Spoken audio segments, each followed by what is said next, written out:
Good evening. I'm Anna, and today I decided that I wanted to talk to you guys about my favorite educational technology tool, and it is called Nearpod. I know that us future teachers are always looking for new ways for us to keep kids engaging with what we're doing and being interactive and needing an inclusive type thing for all types of learners.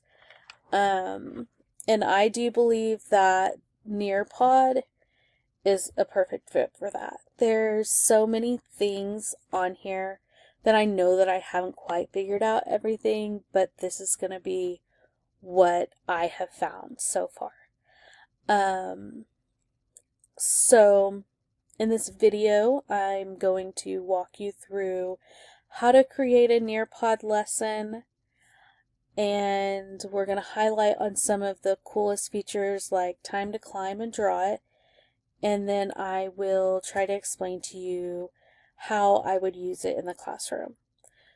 I'll also show you how to share your lessons with students and track their progress in real time. So let's go ahead and get started, okay? So what we're going to do is we're going to go to nearpod.com. You want to make sure that when you sign up that you're signing up under the teachers, which I've already done. So so if you want to do that, you're going to click here, and you've got all these different things. I obviously already did it. So I'm going to go back and we're going to log in. Okay, so here's our dashboard. And you've got 3 different ways for you to create a lesson plan. You've got the create up here. You've got create here. Then you've got this side little dashboard that has create a new lesson. So anytime you want to look over here, you'll see reports, subplans, Nearpod library. There's also a school library. I did click on it and I typed in this elementary school that I went to school at, and now it doesn't say that anymore, so I don't know if that's because I added that library to it. I don't know. So anyways, these came on my dill. I did not put those there. But now that you're logged in, we are going to click create a lesson.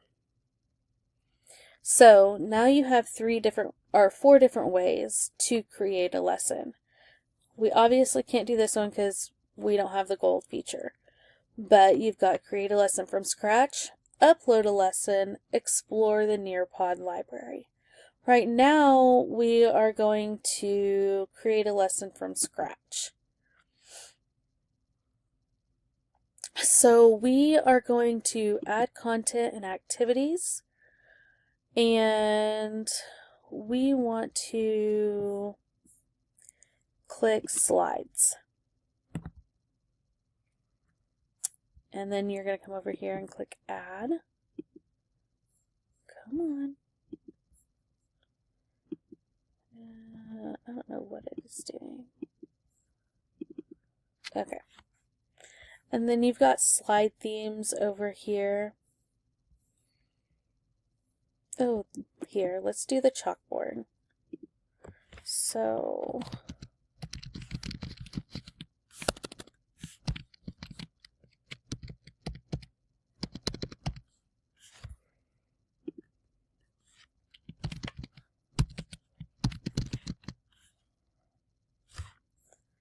and then why Nearpod is wonderful. And then So then we've got that one done. So we've got our first slide. And then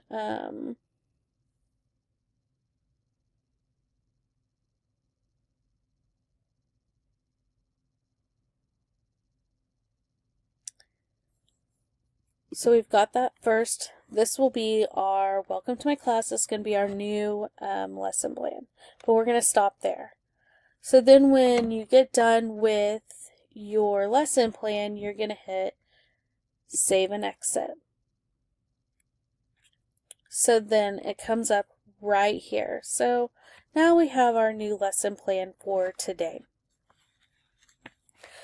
Now, the other thing that we can do is we will click on create a lesson. Then we'll go to create a lesson from scratch and add content and activities. And we're going to go down to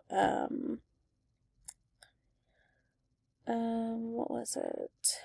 A time to climb. Did I miss it? Time to climb. So when we open this up, you have all of these already pre-made lesson plans. And so let's do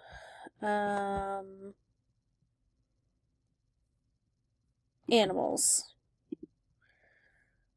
So you can come in here and look at it all. So you can change what your questions are.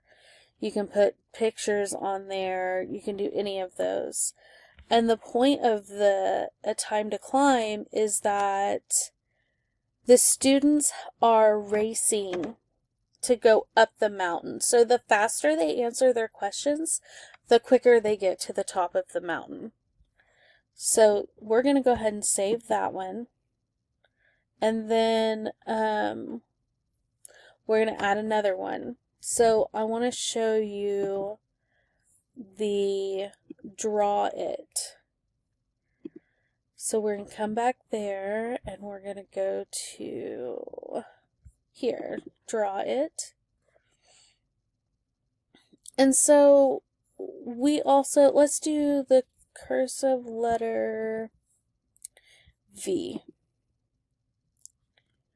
So it comes in here and it gives you this. Today we're going to practice making a cursive uppercase V. First, watch the video to learn the proper movements. After, trace a cursive V on the writing paper.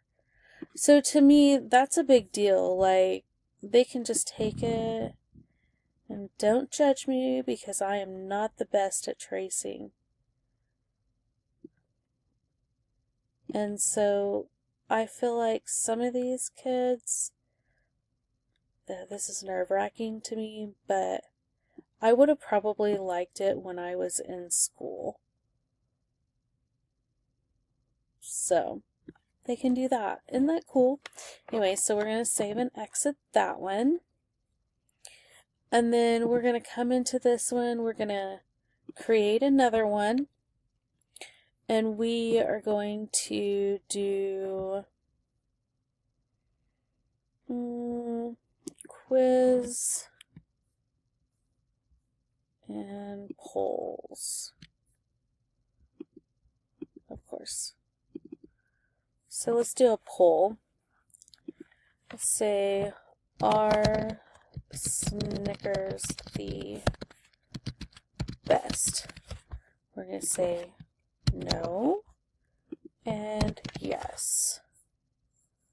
And then we're going to save and exit. So then they can go in and answer a poll, which I think is really cool, especially, I mean, even second and third graders, I think they would have fun doing a poll, honestly. So then let's go to create again, and we're going to do add content and activities. We're going to go to a quiz. So double click that. And then let's do matching pairs. And then you can create what you want, like compass rose, cardinal directions. So then they have to match those together. All right, let's save and exit that. So then you have all of these right here. So then say you want to, let's explore our library. So let's go to our Nearpod library. So we go up to these little dashes on the left, and then we go to Nearpod library. We're going to type in reading up here. And we're going to go to reading point of view. And then we are going to go ahead and go into this one. So we're going to view it a little bit, look at what we got, see if that's how we want it to be. And then we are going to add to my lessons. And then once you add to your lessons, you can go in here and you can edit it. So don't think that just because you have that lesson plan that you can't make it different and how you want it to be. So let's go ahead and save and exit that. You don't have to start from scratch. You can, I don't know why it said that. But anyways, you can always go into that. You can go in and edit them. I mean, there's thousands of ready-to-use lesson plans. Also, so when you do go in, let's go ahead and go to, go back over here, go to our library. Let's type in math. So we're typing in math, and then let's preview coins. So then you come over here and you hit teach. Well, that gives you the option to do live participation, which lets you go in and you can guide the students through the lessons step by step, so they're not doing it by themselves. Or you can click the student paste, which is great if you want to send home homework on their computers or their tablets or independent work. They just, they get to go at their own speed on that. So let's go back to over here, and we have our reports right here.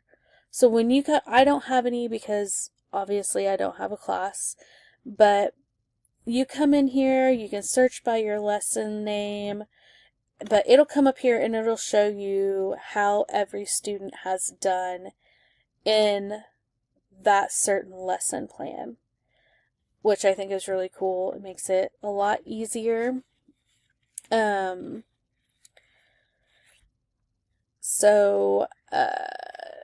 It also helps you understand who needs more help, and it helps you see how much participation they are actually doing instead of not knowing if they really got it done or how much they did it or if they copied off somebody else, because they've copied off someone else if they just go through it real quick most of the time. Sometimes you have kids that are quick like that. So let's go back to my library. I do want to show you that say you did one of these on accident, you didn't mean it, you didn't want it on there, so you're going to click these little white dots that turn blue, and you're going to just hit delete. Delete. You don't have it anymore. So,